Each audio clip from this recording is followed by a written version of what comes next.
Assalamualaikum warahmatullahi wabarakatuh. Saya Pita Kurniasari dari kelas A dengan NIM B20180311 ingin menjelaskan mengenai pengaplikasian data menggunakan aplikasi SPSS.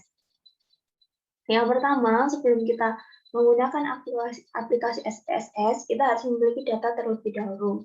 Data ini terdiri dari beberapa variabel. Seperti yang sudah saya memiliki 30 data individu dengan variabel tinggi badan, berat badan, umur, ukuran celana, dan ukuran sepatu. Dari data ini, kita memiliki 5 variabel yang berbeda. Setelah kita memiliki data dan kita menyimpan datanya, kita kemudian membuka aplikasi SPSS.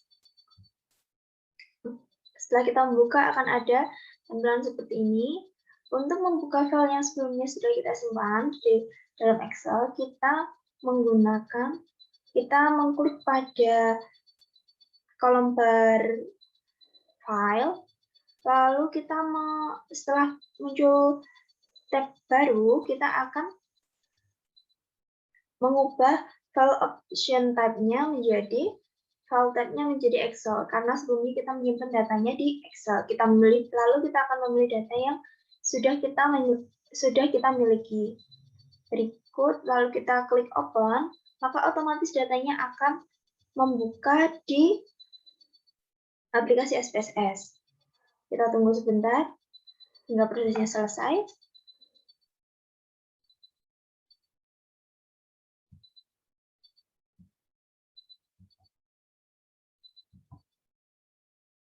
Nah, setelah prosesnya selesai, kita klik OK.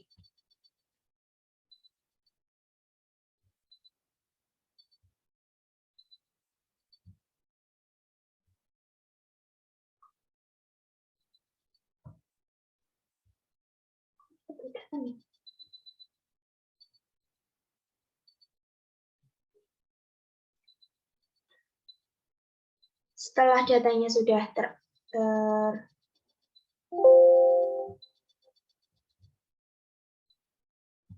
terimport,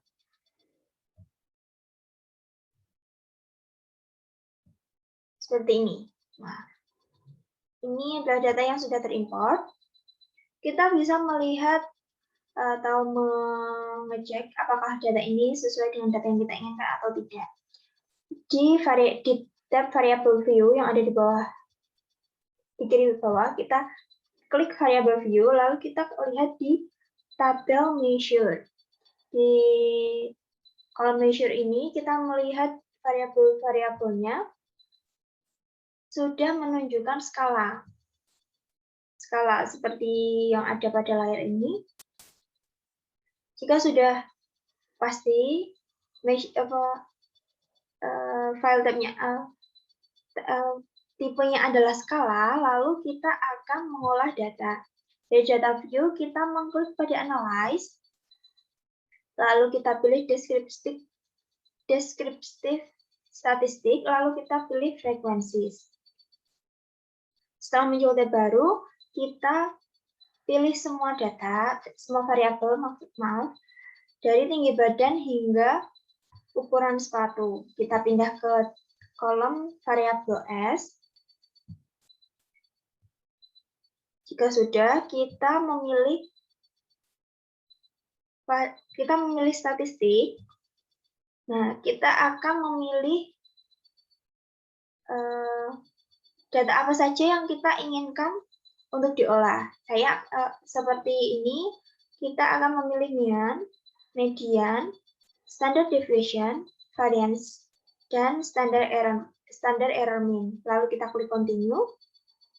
Sudahnya kita lalu klik OK, maka data akan terolah dengan sendirinya di tab baru. Dari pengolahan data ini, kita dapat menyimpulkan melalui tabel statistik bahwa data yang kita miliki merupakan data yang berkualitas, yaitu data di mana mean dan mediannya saling berdekatan atau saling mendekati. Kita bisa melihat dari kolom-kolom di sini bahwa di tinggi badan memiliki mean 162,37 dengan median 162,50. Lalu berat badan 53,10 dan mediannya 53,00. Di umur ada meannya 21,23 sedangkan mediannya 21,00. Di ukuran celana ada mean 30,13 dengan median 30,50. Sedangkan di ukuran sepatu kita memiliki mean 39,53 dan mediannya 39,00. Dapat disimpulkan dari tab ini bahwa data yang kita miliki merupakan data yang berkualitas. Kemudian, langkah selanjutnya kita akan mencari korelasi. Kita kembali ke tab data yang tadi, lalu kita pilih Analyze, lalu kita pilih yang Correlate, klik yang bivariate, pilih yang bivariate, kemudian akan muncul tab baru. Dari tab ini kita memindahkan semua variabel yang ada ke sebelah kanan.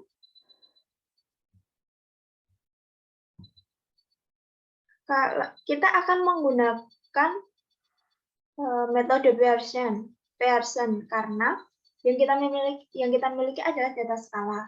Sedangkan jika kita memiliki data nominal, kita bisa menggunakan metode korelasi Kendall-Staubbe dan Spearman. Lalu kita klik option. Jika sudah seperti ini, kita klik continue. Lalu kita klik OK, maka korelasinya akan muncul di tab yang sama dengan tab mean dan median tadi. Dari tabel korelasi ini korelasinya ditunjukkan menggunakan tanda bintang 1 dan tanda bintang 2. Tanda bintang 1 itu menunjukkan level signifikasi 0,001, sedangkan tanda bintang 2 itu menunjukkan level signifikasi 0, maaf sebelumnya. Saya ulangi, kalau yang tanda bintang 2 menunjukkan level signifikasi pada 0,01, sedangkan bintang 1 memiliki level signifikasi pada 0,05.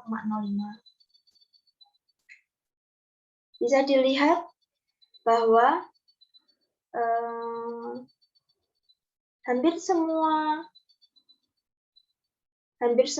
tabel ini memiliki bintang, di mana dapat disimpulkan bahwa datanya memiliki korelasi antara satu sama lain.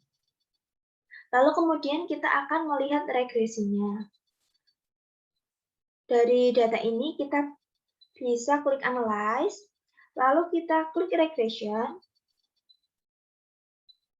lalu kita pilih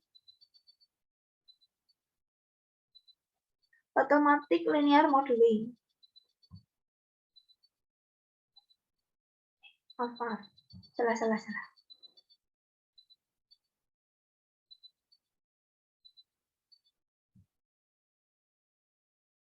Saya ulangi, untuk melihat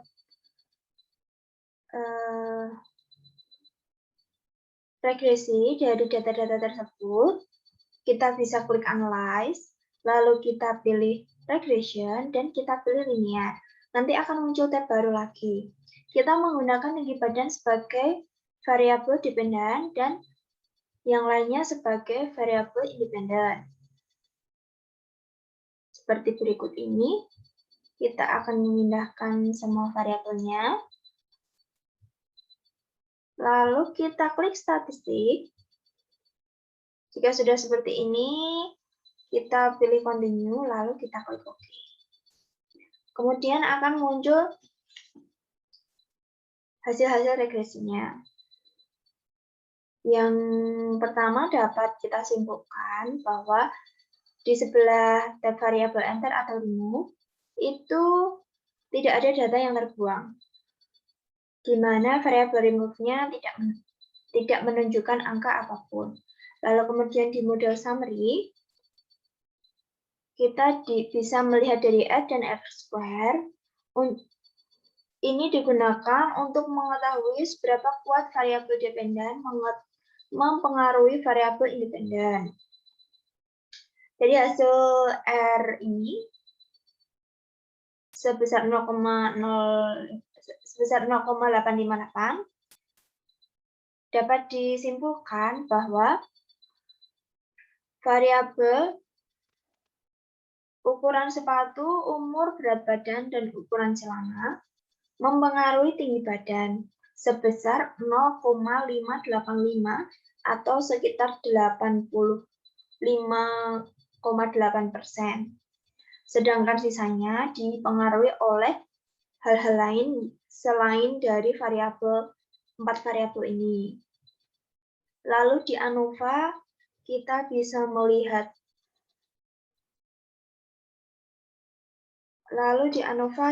bisa melihat apakah model regresi yang digunakan ini merupakan model regresi yang tepat ataupun tidak. Kita bisa melihatnya melalui level signifikan. Ada di sebelah paling kanan, yang di mana data saya menunjukkan 0,000, di mana ini merupakan model regresi yang tepat digunakan, karena nilai signifikasinya di bawah 0,001. Lalu kita bisa melihat koefisiennya.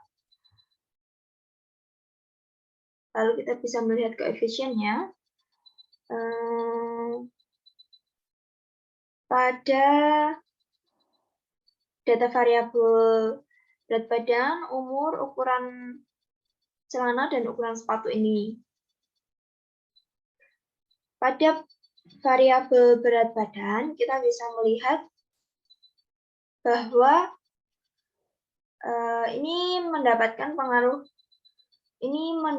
ada pengaruh positifnya, di mana unstandarizednya menunjukkan 0,191 positif. Sehingga berat badan ini berpengaruh positif terhadap tinggi badan. Kemudian kita bisa melihat di tabel umur juga, di kolom umur, bahwa ini juga berpengaruh sebesar 0,131, di mana umur ini mempengaruhi tinggi badan secara positif. Sedangkan di ukuran celana, kita melihat bahwa ini menunjukkan nominal negatif 0,276, di mana ukuran celana ini berpengaruh negatif terhadap tinggi badan, yaitu semakin kecil ukuran celana, maka semakin tinggi tinggi badan seseorang. Lalu yang terakhir ada ukuran sepatu yang menunjukkan nominal 1,986, yang dimana ini merupakan pengaruh positif. Dapat dikatakan bahwa ukuran sepatu seseorang, semakin tinggi ukuran sepatunya, akan berpengaruh pada semakin tinggi badan seseorang tersebut.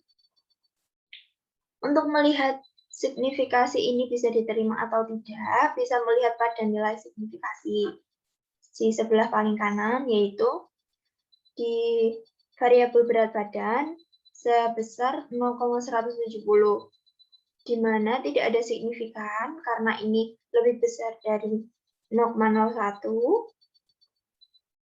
dan ini tidak saling berpengaruh.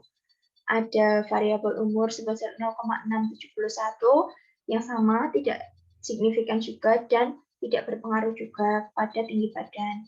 Lalu ada ukuran celana itu sebesar negatif 0,571, itu tidak signifikan juga, tidak berpengaruh. Sedangkan di variabel terakhir yaitu ukuran sepatu sebesar 0,000, yang menunjukkan ini merupakan signifikan karena ini mendekati 0,001, yang artinya ini berpengaruh terhadap tinggi badan. Lalu kita akan mencari bagaimana bentuk grafiknya. Kita bisa melihat di graf. Maaf, di live atau di regression itu kita pilih yang curve estimation.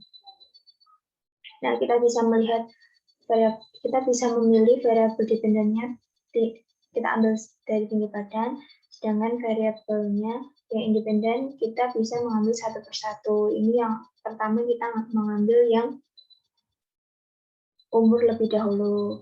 Sesudah seperti ini, kita bisa klik OK, maka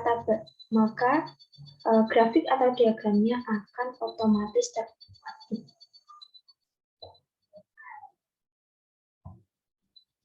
otomatis terbuat seperti di bawah ini.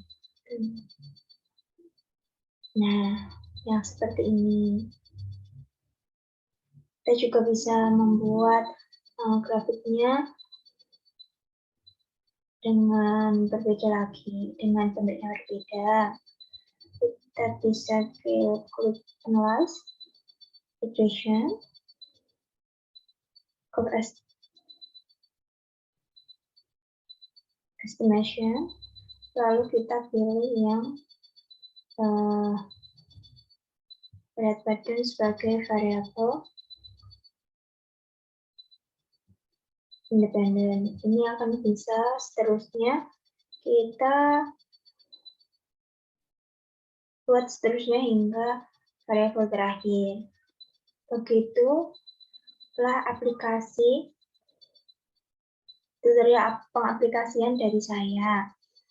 Jika ada kurangnya, mohon kritik dan saran dari Bapak dosen sebagai pembimbing saya. Jika ada kekurangan, saya mohon maaf. Wassalamualaikum warahmatullahi wabarakatuh.